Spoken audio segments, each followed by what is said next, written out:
Hello.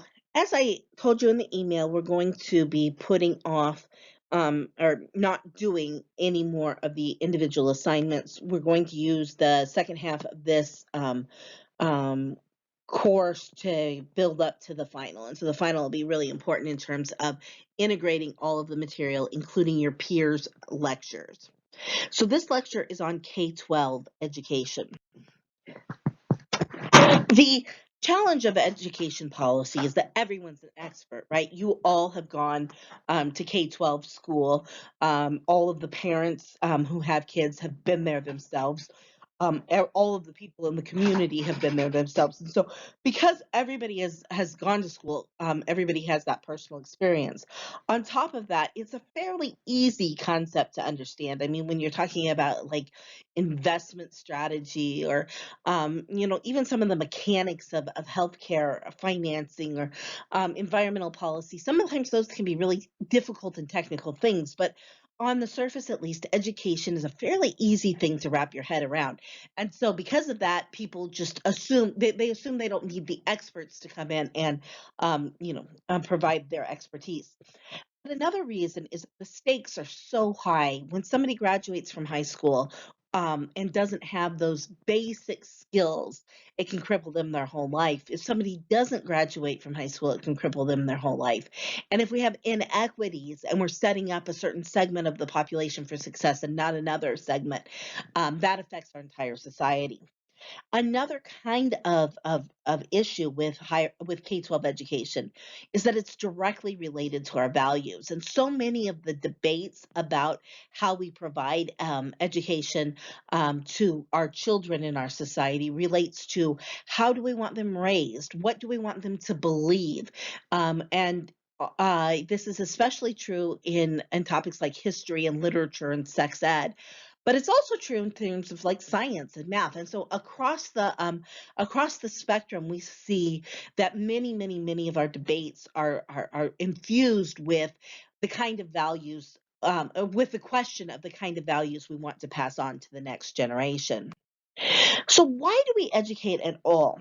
Um, and there are many reasons why we educate. The government wants to create a certain type of citizen.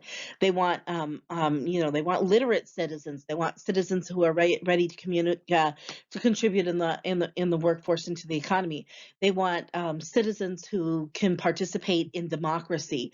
And so the government itself has many objectives in K-12 education.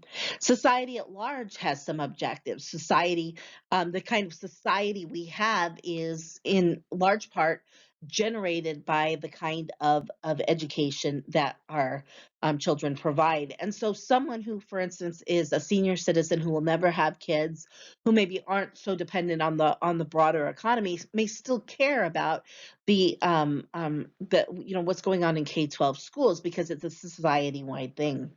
Businesses, of course, have a real stake in what kind of education we provide. Are there is their potential workforce? Are they career ready? Parents want the best for their kids and have a stake in what kind of um, uh, education their children are provided. And then perhaps students have the biggest stake.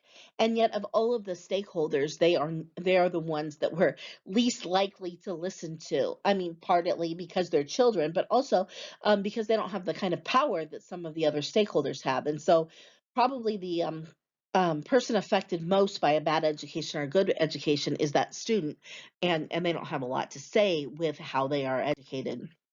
And so we have several kinds of answers in terms of what we want out of education. We want to prepare children and adults for citizenship. We want to cultivate a skilled workforce. We want to teach cultural literacy. We want to prepare our students for college. We want to help students become critical thinkers. We want them to help them compete in a global marketplace.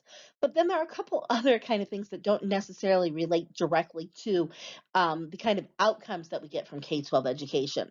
And one is to keep kids off the streets. I mean, there is a kids need structure to their days, and when we have schooling, we have a place for them to go, and they when they're in school, they're not committing street crimes, for instance, and so we do need to kind of factor in some of the society's non-education goals. Now, one of those goals is how we provide services to our students. So, for instance, we have an extensive breakfast and lunch program, and for some of these kids, that's the only meal or the only decent meal they get every day. And we provide mental health services through the schools and things like that. And one of the things we're seeing right now with the coronavirus knocking schools offline is that primarily people are concerned about the students losing an entire year of education, but they're also worried about how do we get these services delivered to kids in the absence of schools. Again, we have a bunch of different stakeholders in the educational system. Students, of course, as we talked about, parents, as we talked about. But then, kind of on the delivery end, there are some stakeholders that play into how we think about education and how we create our education. So the individual teacher in the classroom is a stakeholder in how the entire educational apparatus is constructed. For instance, they care about what the curriculum is. They care about the length of the school day. They care about the school environment. All of those things impact them personally. Teachers also are stakeholders collectively through their unions. The unions are organized to present the teacher's view of policy, both to the administration in their own school district and then through their lobby on a state and national level. Administrators have a lot at stake in terms of the overall delivery of education, what they are judged on, resources they have to be managers at the individual school site or at the district office. And then there are those people who are professionally involved in public schools, are not employed as teachers, administrators, or support staff. So the education professors, they want their ideas about education into practical use. So the schools of education, which have a great deal to do with training the next generation of teachers, also have a stake in what the schools look like. Our elected officials often are held accountable for um, the results of schools. They're often one of their big campaign platforms, whether you are running for the school board or a local office or a state level office or a federal level office, is how the schools in your generation jurisdiction will what the policy is and how that will reflect on you. Education advocates, these are people who are not employed in education, but are who care deeply about education. Many times these are former teachers, or they are parents who have been whose children have somehow been harmed by the system or something like that. They're actively involved, and they're involved not in their role as parent, but in their role as citizen. The curriculum companies, we don't really think about this much, but the curriculum companies have a huge, huge role in the public education system because they provide structure for the individual classes. But increasingly, they're important because that many of the standardized tests that students are taking are created by some of the curriculum companies. And then when you purchase their textbooks and their workbooks and their other resources, it actually helps students do well on that particular test. And if that particular test is mandated by the state or federal government, then giving your students the ability to succeed often means aligning the curriculum with the test. Best way to do that is to purchase the curriculum of the test making company. And then business in general has a stake in how the education is delivered, how educated students are, which we've spoken to. In terms of levels of education, there are many, many kind of layers of administration. We have the federal government through the U.S. Department of Education, through the legislation that Congress passes, and through the president's priorities. At the state level, the governor cares, the state legislature cares, but the department that handles this is the California State Board of Education. At the county level, all of our counties have a county board of education. Now, this may be actually The least important link, our county boards of education do things like run the academic decathlon, provide countywide coordination and things like that. But they're not. They probably have the least impact on how a school is run on a day-to-day basis. Then the local school board has a role.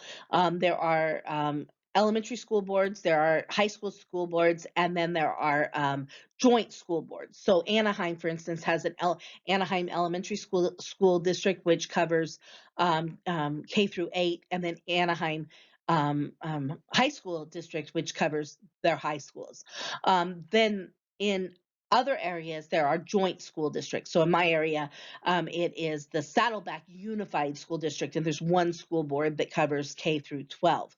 Now, there are pros and cons to each way. When you have an elementary school district, they're going to be focusing on those kind of basic skills, and they won't be distracted by the high school kind of issues. Similarly, the high school kinds of issues are going to focus really narrowly on those getting kids into college, getting kids ready for careers, and they develop an expertise in that area.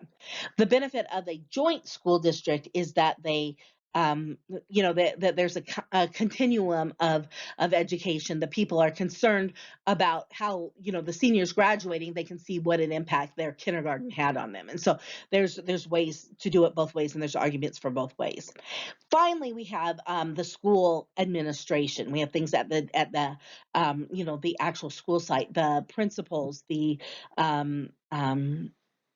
vice principals, the counselors, the psychologists, and the teachers themselves. And so when you have this, what happens in a classroom is influenced by everything above them. The school administration, the local school board, the county board of education, the state board of education, and the federal U.S. Department of Education all have a say in what gets delivered in that specific classroom.